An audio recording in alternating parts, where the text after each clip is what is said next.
The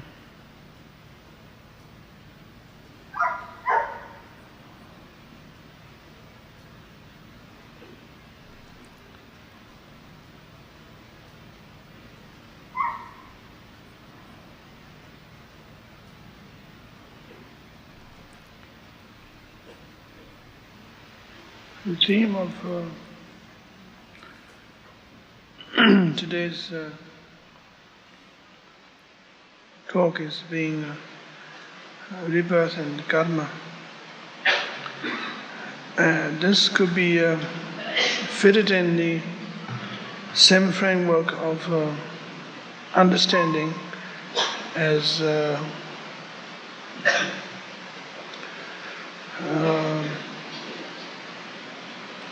basic understanding of ego's struggle and nature of ego is somewhat connected together. That we could say karma is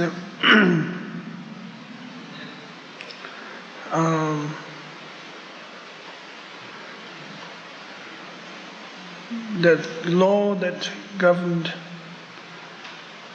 by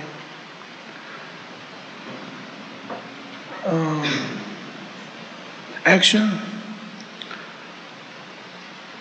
and action is governed by psychological state. So karma is a term that used to develop further understanding of samsaric action. Then we have a different word, the same kind of word, karma, which is the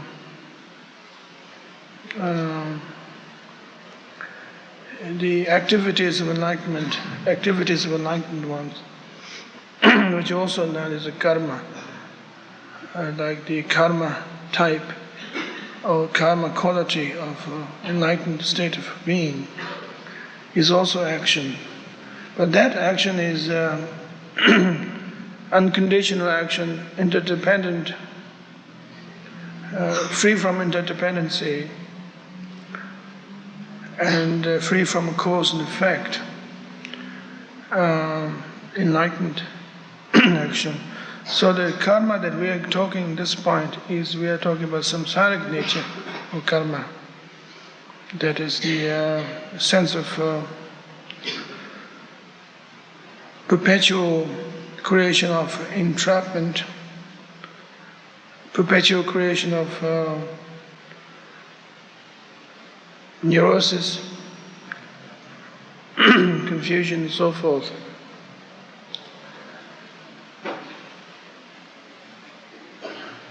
And particularly when we talk about karma,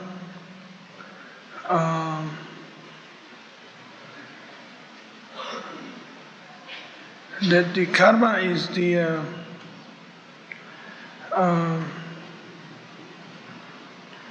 clear evidence that our activities are product of our own action. And our state of being is a product of our own state of being. Rather than there's a divine planner who planned the world, or who gave duties to a particular people and punished certain people, and also give a reward to certain people. And the karma is quite precise, evident that what we do is our own action, And what we got is our own result of our own state of being. And it is also possible to challenge karma.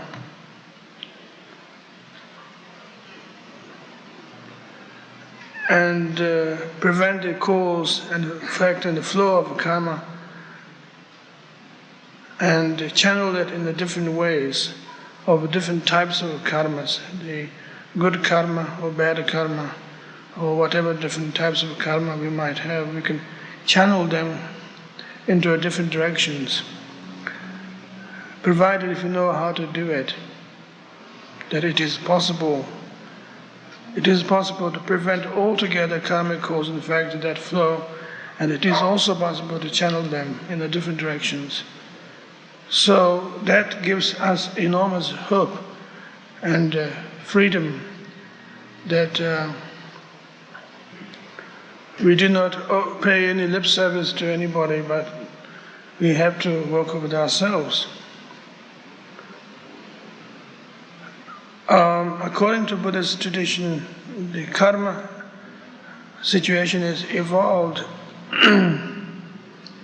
right at the beginning of first skandha, the skandha of form, when that basic bewilderment is developed.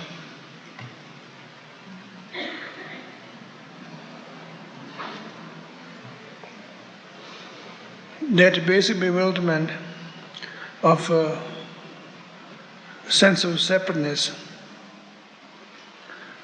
sense of me and the other had developed. And that very moment, the volitional action of karma is created. Is the analogy, and according to Buddhist tradition, is like a potter's wheel. Making a pot with the help of a continual turning of the wheel, and you throw clay over it, and the clay becomes a pot. The constant struggle of trying to maintain oneself is like a rotating wheel, potter's wheel, and trying to solidify our actions for purpose of security is like throwing clay on the potter's wheel, and then pot is to be made, or cup is to be made, is the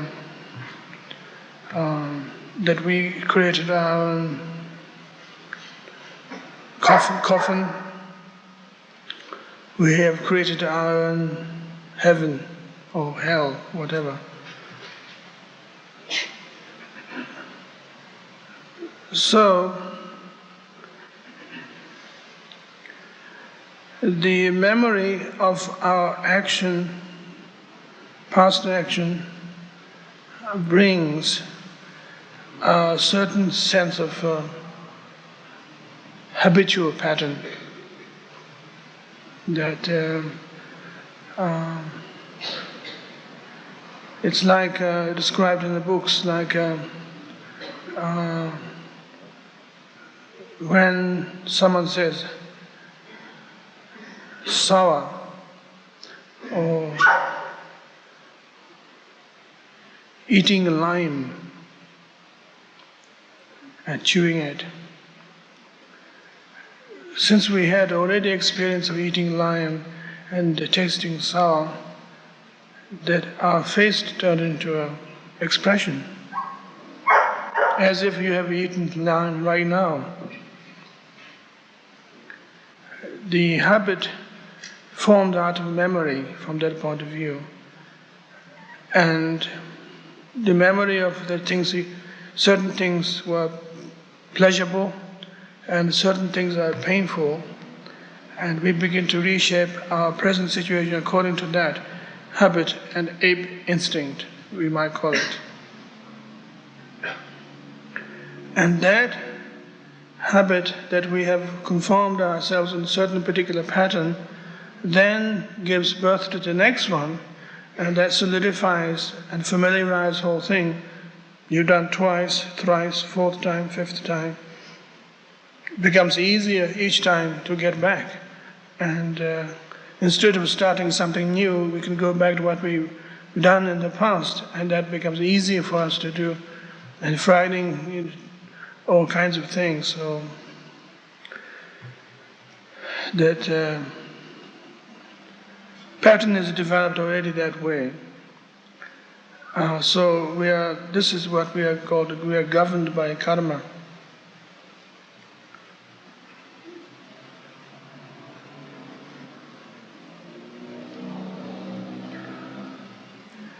So karma is dependent on the sowing the seed of karma is dependent on memory.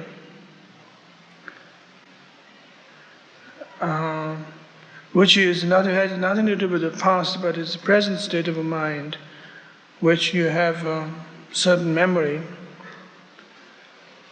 and through the memory, that mental habits of all kinds begin to develop.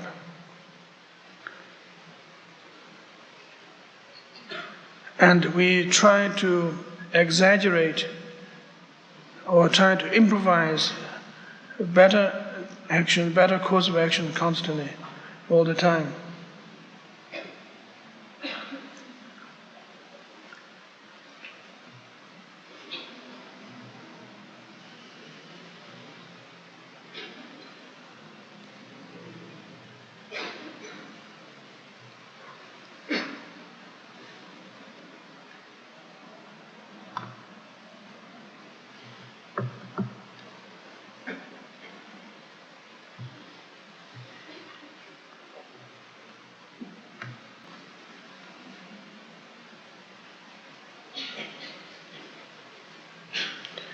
As a matter of fact, that understanding karma and how karma functions is very boring.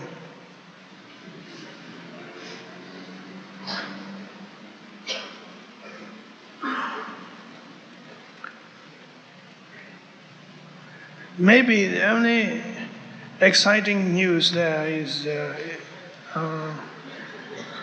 that we can cut the root of karma. We can do something about it. We can cut the root. We have the complete power and responsibility, or capability rather. We have that completely, so we can do it. That is very adventuresome and fresh. And for millions or billions of years, we have never done that. And we can do it this time, maybe, which is something very exciting that you have never done in not only your life, but lives and lives, that we have never done that. But now there is a strong possibility. Probably we can do it. And at the same time, of course, if you have to go against your habitual pattern, that's quite frightening. That if I don't go by my habits, then how could I get guidance in my life, and how know I should eat breakfast or lunch or dinner, and wash my face, brush my teeth, and tie up shoelace and whatever. But somehow it doesn't become all that difficult or problematic actually. That the habit is the neurotic state of pattern which not only doesn't actually guide your life, but gives a sense of security and familiarity to your life. So you can free yourself from habitual mind, but you can still carry on in the actual biological, physical need by completely free from habit. One can do that. It is possible. And that is maybe we are beginning to get a hint or the glimpse of the Buddha activity, the enlightened karma. Enlightened karmic activity might be taking place there. That the Buddha on earth, Shakyamuni, had led life like anybody else. he lie down and slept at night, and he got up during the day. He had his meals, and he washed himself, and he wore clothes, and he breathes, and he winked his eyes, and he behaved like any one of us. And according to the Mahayana tradition, we have a problem of school of thought there, but according to the Mahayana tradition anyway, that Buddha on earth is completely free from karmic debts of anything. And his body and his existence on earth is due to the sentient beings and due to his compassion that he is able to exist, not because he's still entrapped in a certain final last debt of anything. On the other hand, the Hinayanists would say that Buddha has still a final thing to work himself out. That's why he is on earth and he got to teach. And he had to pay his last debt, or karmic debt. However, that completely certain that he is free from neurosis of anything. So that's the point we are involved. Doesn't matter which his body belongs to the samsaric people or the enlightened ones. It doesn't really matter. That question is that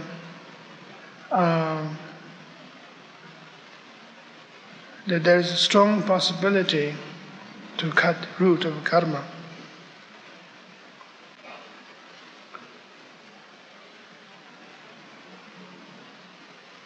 It seems that at some more point it is becoming quite clear that the fifth skandha of consciousness and the first skandha of form or ignorance are constantly met together on those crucial important points of like cutting through root of karma and the practice of meditation. Maybe you are cutting through your discursive thought and the problems of mind are still dealt with from the level of fifth skandha, but at the same time that we are touching the root of the whole thing, which is dealing with the first skandha, that sense of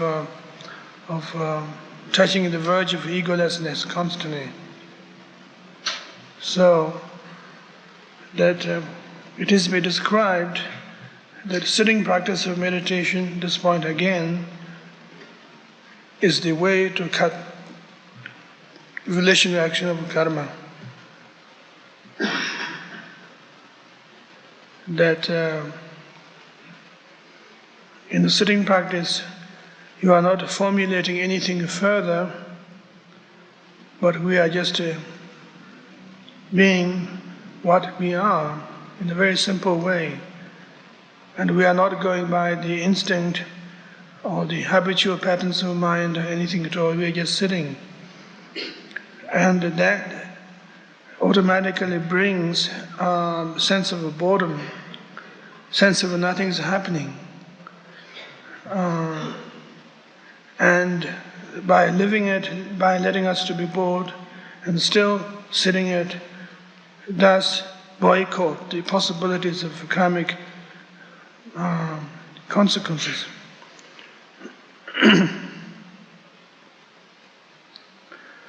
And maybe the logistics of that brings the question of attainment of enlightenment is possible by meditating, because meditation itself does not have a particular magical trick of anything as such, but at the same time, because of how it is placed in your life, in your state of mind, it brings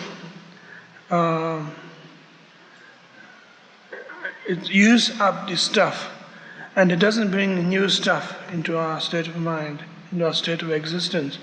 So, some point we begin to run out of material.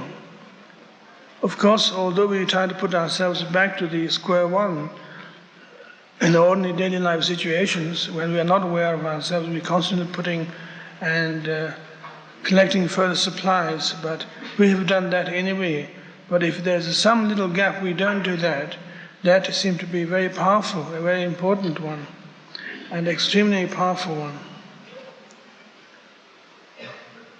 And also that cuts the notion of rebirth, that you don't come back by the power of a karmic force, which is that basic important point. Rebirth, physical rebirth, you die and you're reborn again, is the same process as everyday life situation.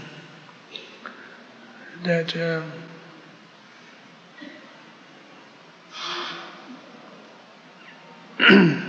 your first breath is dead and second breath has been born, and you live your life that way. There's constant birth and death is taking place. So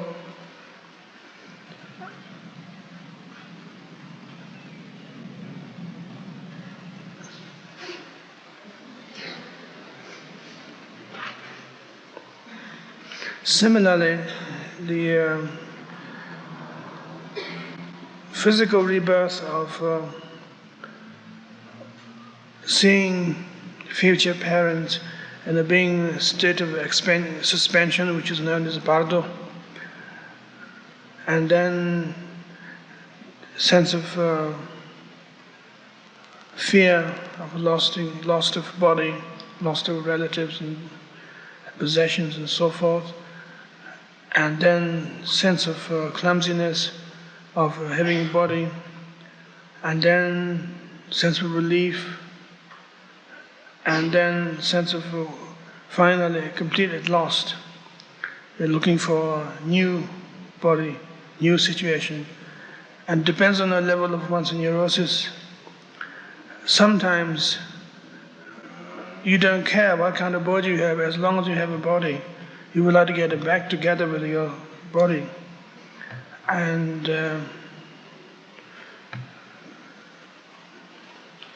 you might become a flea, or you might become a warrior, man, or unicorn, or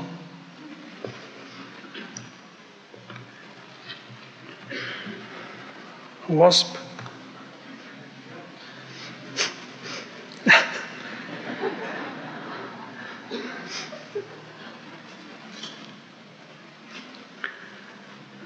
The level of neurosis dictates the different life, different birth. That intensity of confusion and intensity of desire, that as if you are so thirst, you want to get back to your body, find somebody you are so thirst, you are completely so thirst, and you want to have something to drink, and you are even willing to drink poison if it quenches your thirst. And that's the kind of desire that one begins to develop. So, rebirth is therefore governed by sense of desire.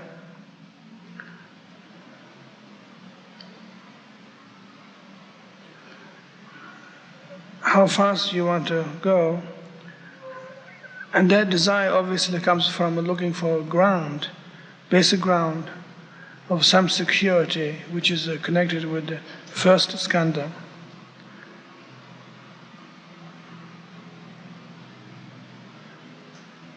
The question is altogether, when we talk about, we are not purely talking about being lenient to the good karma and trying to avoid the bad karma particularly. That might be the temporary activity. Maybe the good karma might have some lesser neurosis of some kind in the being, or not being rather, what's the word?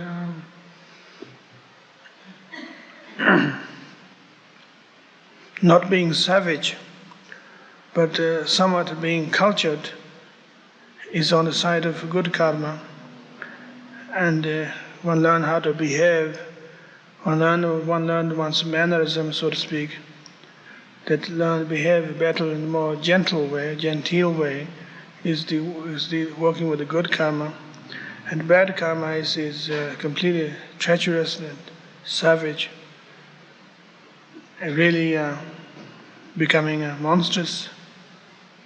But somehow, both of those are a conditional thing that, fundamentally speaking, both good and bad karma are further reinforcement of samsara. So, particularly in Mahayana Buddhism, and recommends this great deal, is to get out of all karmic situations. And the purpose of your spiritual practice is maybe at the beginning have a certain good karma type practice, but even that should be cut through eventually. And that seems to be the basic point of Buddhist teaching, is that good karma is not particularly regarded as valuable in the long run. It still creates the neurosis, and it creates the skandha of form constantly. And described in the Manjushri Sutra that even the faintest desire to be enlightenment is also part of the karmic debt.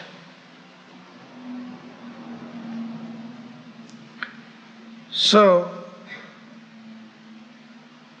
the question of karma here is a very broad one. Maybe a very open one. That this gives us a sense of that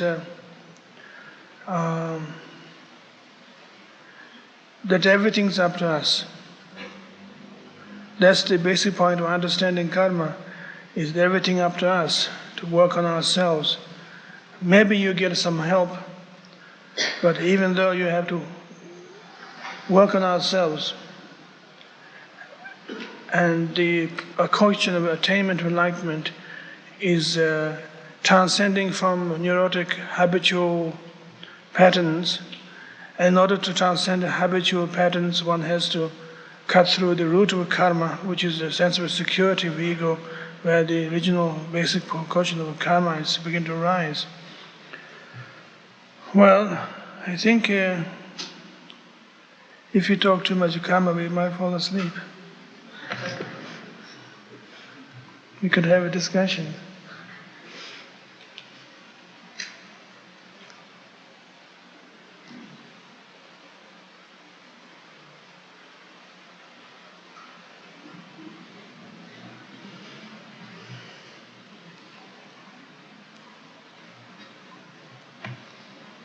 Rinpoche, given the mudra of non-substantiality, what is it that accumulates karma and is reincarnated? What is the what? Given the fact of non-substantiality, egolessness, what is it that is reborn? What is it that accumulates karma and is therefore goes from birth to birth to birth? Well, it's the same thing as the egoless is the basic nature.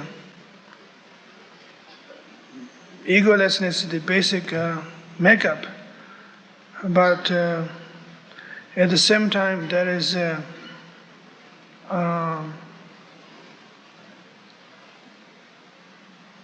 kind of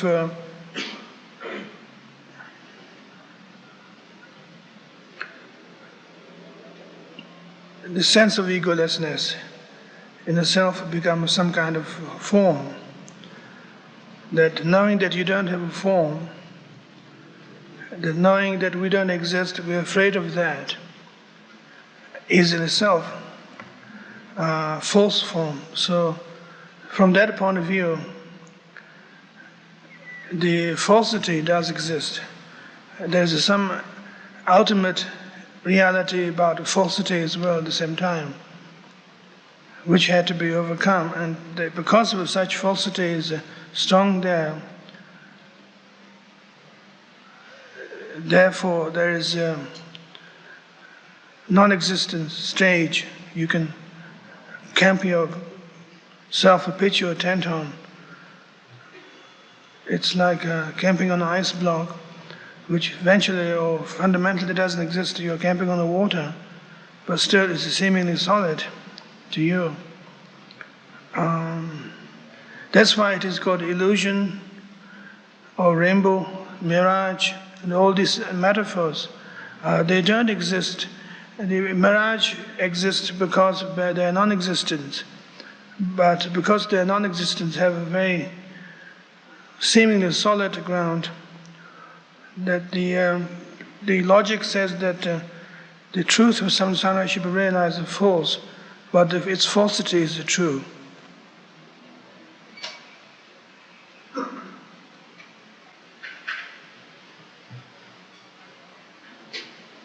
And I think fundamentally you'd see you can't really answer the whole thing, and the word becomes meaningless at that point. In fact, this is the actually point and precisely the purpose that for you to find out.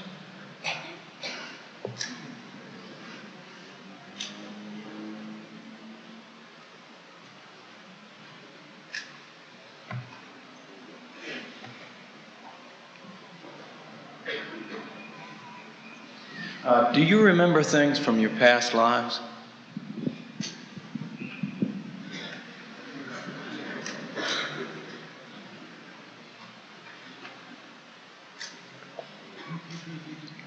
Yes.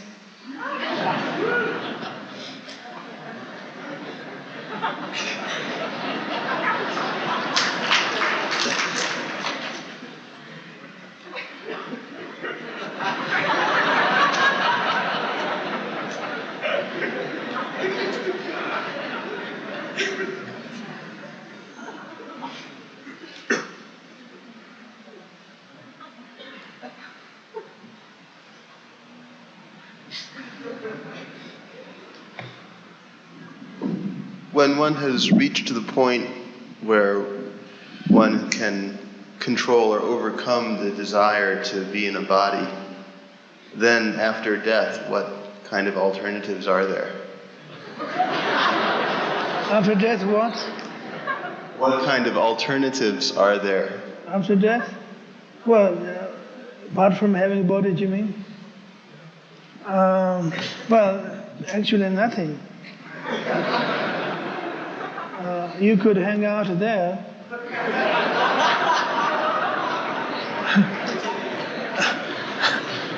But that's not particularly pleasant. Just suspended in the mid-air.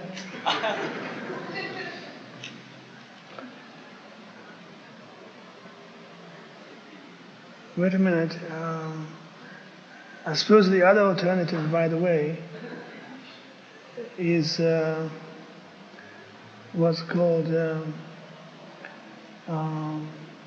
cut through your desire and become Sambhogakaya Buddha.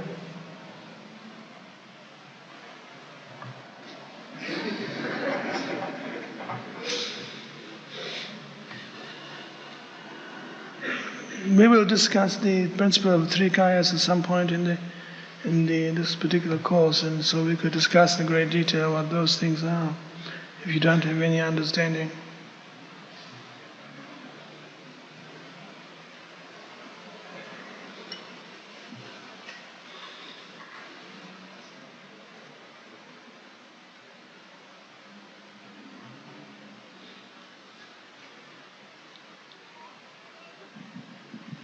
If at any particular point one is free of habit or conditioning and is not supposed to be pursuing any particular good or bad karma, what does guide one's actions at those moments?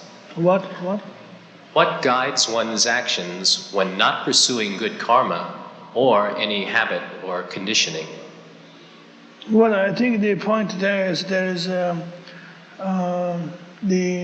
if we could call it at all instinct, but it is some kind of instinct which is that enlightened instinct, which is not quite instinct, but it is a pattern, unconditional pattern that exists, and that becomes a prominent, and that becomes what's known as inspiration, and particularly on the level of seventh bhumi of Bodhisattva's path, that you become aware of that particular instinct of skillful means, is another kind of development. And these differences there is when you have your enlightened instinct, that it becomes ape instinct. It becomes a not ape instinct, free from ape instinct. That it has all-pervasive perspective, a larger notion. So it's not just purely looking for food or shelter or something like that, survival. And I think the difference between the two types of instinct is one is purely looking for survival, ape instinct. The other one is just not looking for anything particular, but perceiving things as they are, and very generally.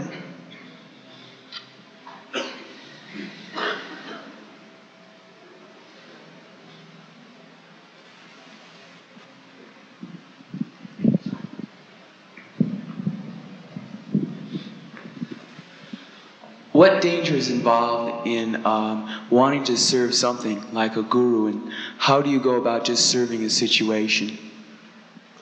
Wanting to? Can you say that again? What, say, spiritual materialism is involved when you want to serve something like a guru? How do you go about just serving the situation? I don't think there's any particular problems. When you serve, that you serve without anything in return, and that is not spiritual materialism. But if you serve with some expectations in return, then it becomes asking for favoritism, and that is obviously, business mentality, kind of barter exchange. So that becomes a spiritual materialism.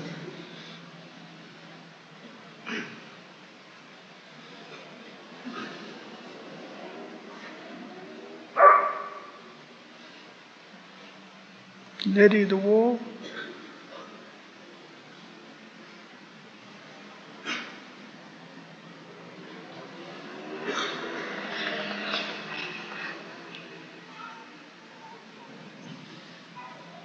Rinpoche, if a person attains this freedom from habit and from reflex action, why should he continue his life of every day? Wouldn't he lose incentive for going on from day to day in his particular life situation? Wouldn't he want to just go off into a cave somewhere?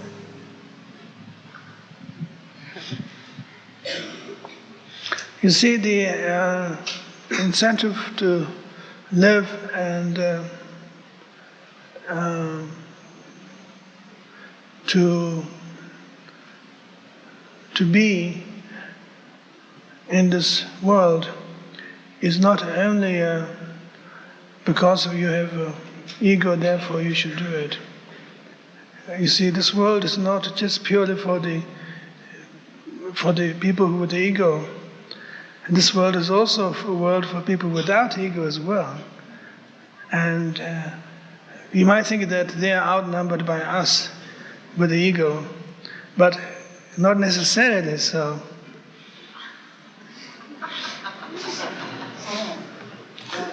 And the purpose of life is not necessarily to struggle, but the purpose of life maybe is just to be.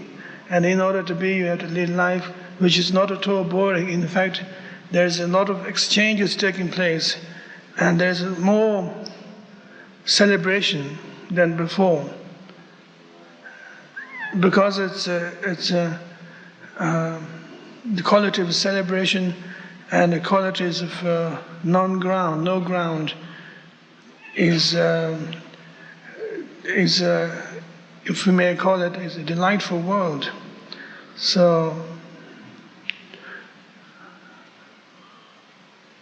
you live that life. And I think the basic idea is that we lead our life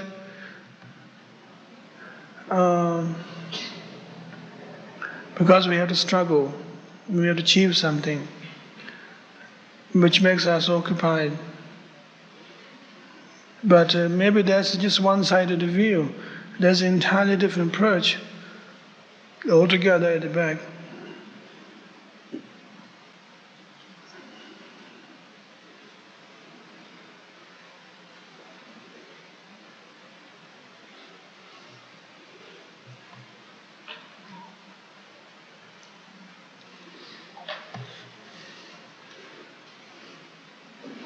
When a person dies and is again reborn, what is it that passes from death into life again? Is it a soul or something like that? Can you explain? I don't think there's such thing as a soul, particularly. As we know, we discussed about that for many times. The only thing that passes is the discontinuity.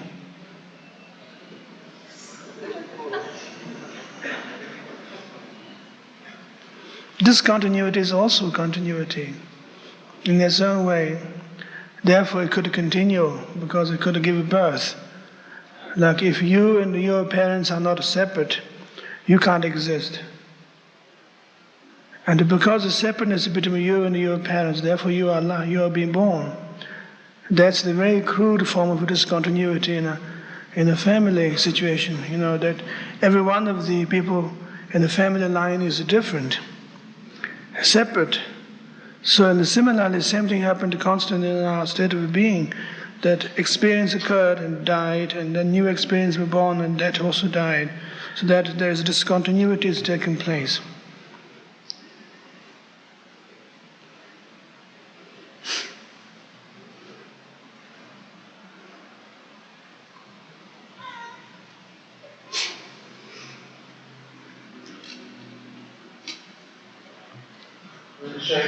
At the time of death, there seem to be places where the consciousness principle can go and incarnate.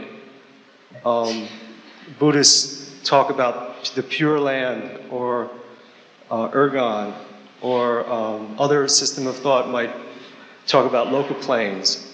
In view of the existence of these places that are very, very good places for bodhisattva activities, why do the Mahayana Buddhists say that ultimately we have to return to earth, and ultimately our best work can be done in the human form?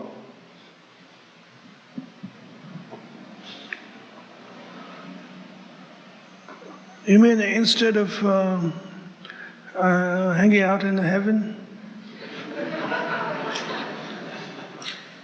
Exactly.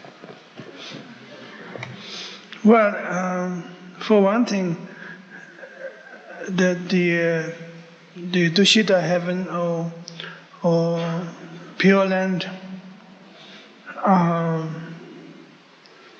could be created whenever you are capable of doing that. So that is not particularly regarded as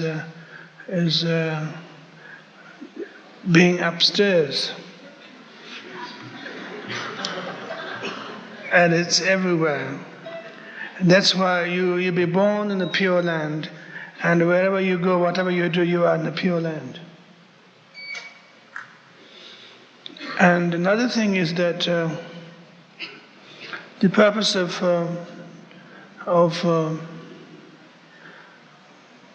compassion is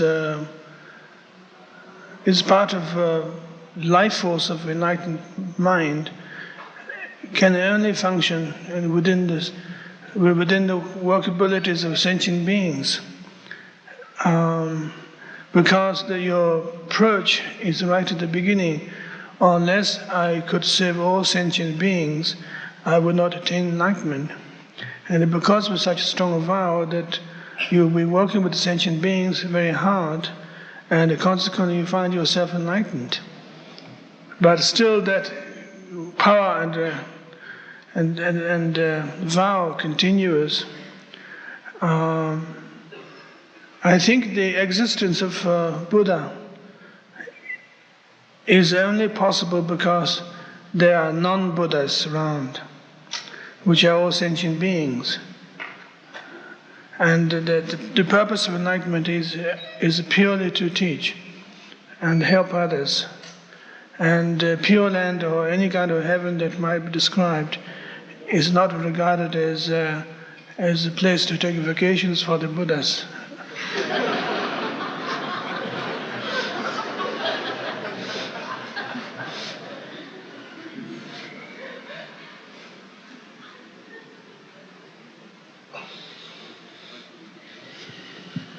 Rinpoche, in light of what you just said about the nature of enlightenment, why did the Buddha go into nirvana? I assume that when he went into nirvana, he was not going to be reborn again. Well, there's no question why he did that, particularly.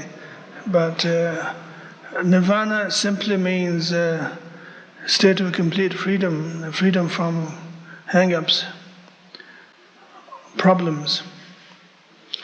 But at the same time, you can look at, develop greater vision.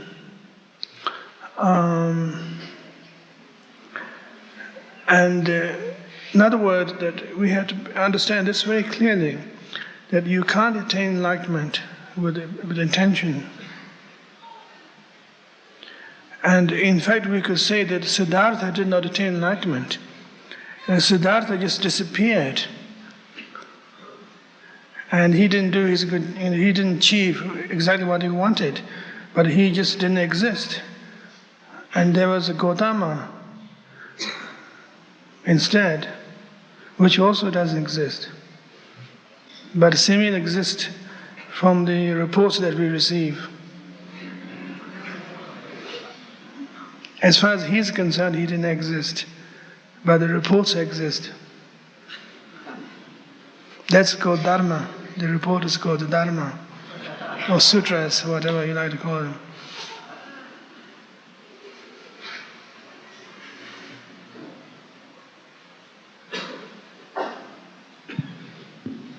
If, as you say, bodily death and rebirth is really the same sort of thing as the death and rebirth that our egos go through all the time, why is it that for most of us anyway, it's much easier to remember things that happened in this lifetime than in a previous one? Well, because we had definite experience in this life, which is much closer to us. And for that matter, it is much easier to understand what happened this morning than what happened last year. So because our span of memory is very short, because we are constantly being hustled and involved with our life, we take ourselves so seriously, and we consequently tend to forget the long-term things. And if you try to think of your past life, you will be completely confused whether you think you are making it up or actually it didn't happen. It is as faint as that. And the same thing as your childhood, if you try to think back, certain experience of your childhood may be very faint. It's largely because we take things so seriously. We are so honest and earnest and meaningful, so that consequently we have a short memory.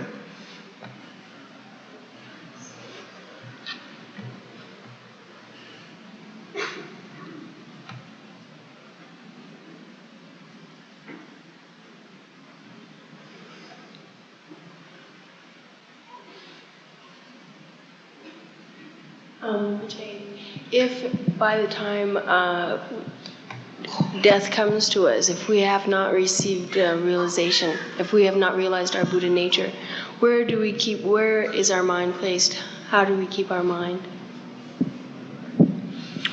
I think some kind of openness and, again, a sense of humor.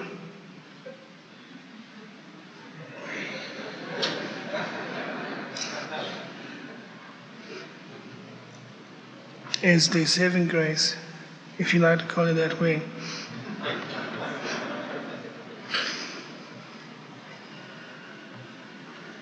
You lady over there?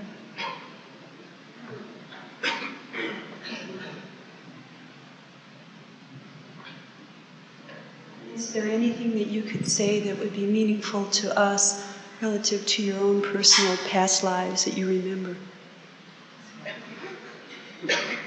Well, I think anything I can say is I'm here, and I think I'm here, pretty much certain. And apart from that, the whole thing might become just purely myth, which it is, in fact.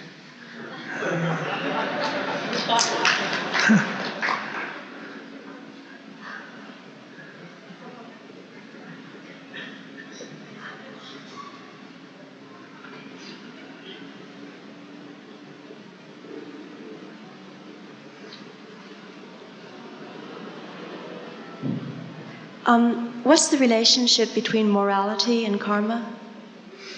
Morality and karma are, in some sense, working together, because morality is a state of awareness in which that everything is looked at clearly and seen precisely, and everything is handled by a sense of deliberateness, sense of precision. And that is two types of that awareness. Either that could become a good karma practice,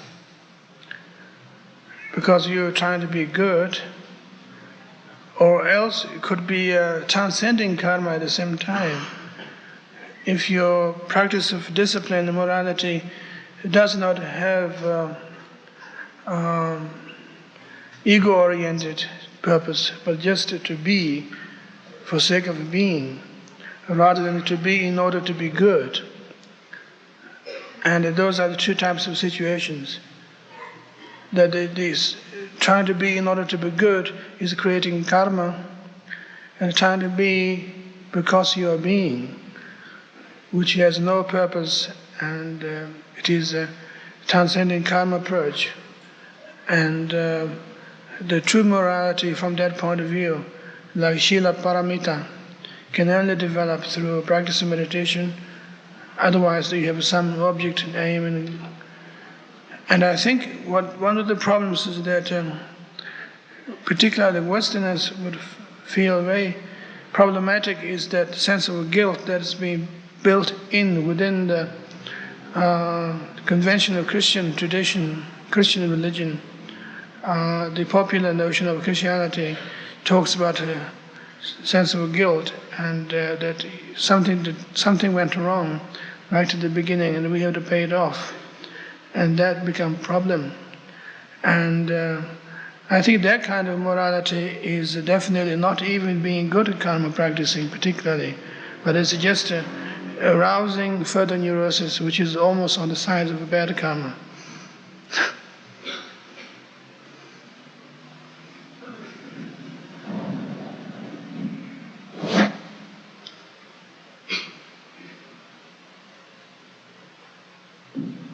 In terms of individual karma, what would you say the difference between Buddha and his fully enlightened disciples who were with him at the time of his life was? Something I've never been able to Buddha understand. and what? And those of his disciples who attained enlightenment. What's the difference between them? Well, I think Buddha didn't have a karma. The others still have a karma. Because that's why that they have to study from him and practice And apparently Ananda had a very heavy karma, that he's been Buddha's attendant for 20 years or something like that, and constantly served Buddha and being with the Buddha every minute. And he heard all the teachings that Buddha had given, and he knows every one of them theoretically and experientially. But somehow that he became very self-conscious, and the teachings of Buddha became very familiar to him. So nothing happened to him. And after the death of Buddha, the Sangha Council has decided to kick him out of the Sangha, because he should pull themselves together. Otherwise, it's a big joke that somebody who is closest to Buddha as Ananda is still hanging on the samsaric world. Is terrible. And so he looked around for a master, teacher, that he remembered that his friend, somebody else that he taught when he was with Buddha, he taught a monk practice meditation, and consequently this particular monk is attained arahat, become arahat by then. So he went out to his own student, and his student taught him and how to practice and how to develop realization. And then he had attained realization, and he became full-fledged disciple of Buddha, and he came back, and he was included in the Council of Sanghas. And there are a lot of hang-ups like that involved with a lot of students around the Buddha. And we mustn't think in terms of that everyone who was around him is completely enlightened, is fine. And that's just becomes a myth again.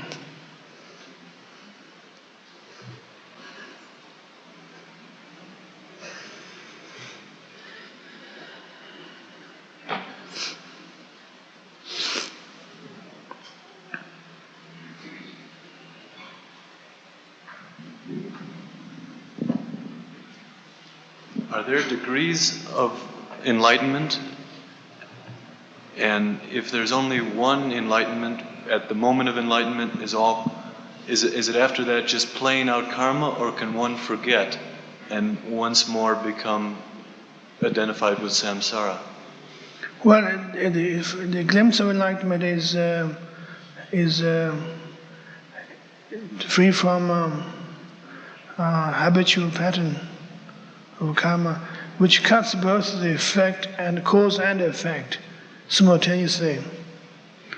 So that you don't sow a seed, but at the same time you're free from those habitual patterns at the same time.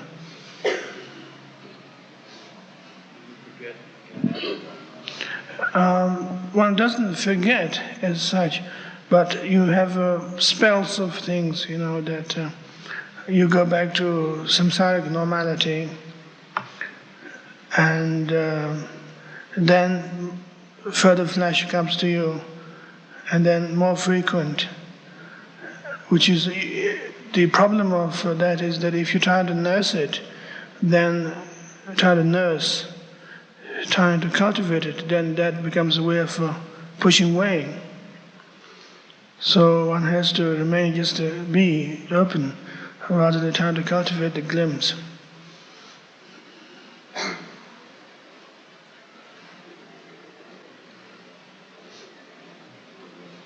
Could you specifically relate the practice of meditation to the removal of karma? How the process works?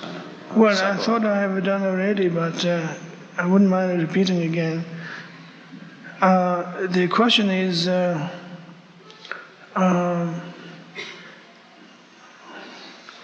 when you begin to cut the sense of security, sense of individual existence, and the sense of personal benefits you might derive from practicing meditation, but meditation becomes just a direct and simple approach that is a very sharp blow in the present moment, and everything's done there without any intentions. Or if there were any intentions, the intentions become just purely part of your thought process. You begin to lose the whole perspective of ambition. And because of that, then there is no plan or no strategies involved, but just simply doing so. That simplicity in itself brings a sense of openness. At that time, there's nothing is feeding you. You are giving. And you're inviting more fresh air. So that moment, that the constant collection of sowing the seed of karma is being released, that you don't have a project anymore. And because you don't have a project anymore, therefore, you don't collect or sow a seed of karma anymore. That point, because there's no ground. This karmic seed could be sown if you have a territory to defend or things to manipulate. In the sitting practice of meditation, none of those, just simply doing it, doing your technique very simply, in a very simple-minded way, in fact, that simplicity sets chaos to highly sophisticated maneuver that it takes place within the state of ego.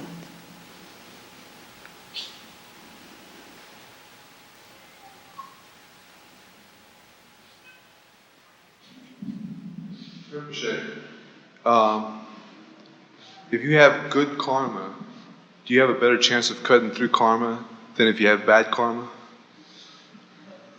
Well, that is the theory. But if you hang on to your good karma too tightly, then that could become bad karma. That could become bad karma, because your good karma is regarded as something very righteous and something absolutely fantastic that you have, and when you have to defend this, hold on to it, then it becomes it's turning into sour a little bit, which is on the side of bad karma, in fact. So it's very loose there, sensitive. But like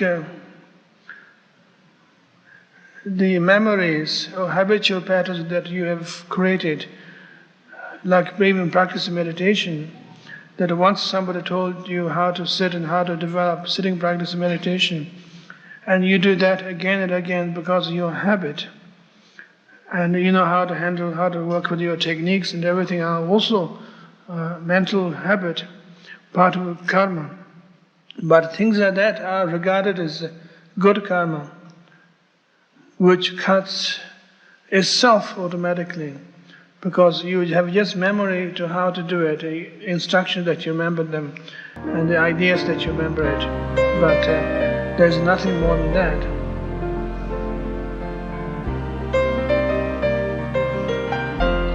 Maybe we should close this point. Thank you.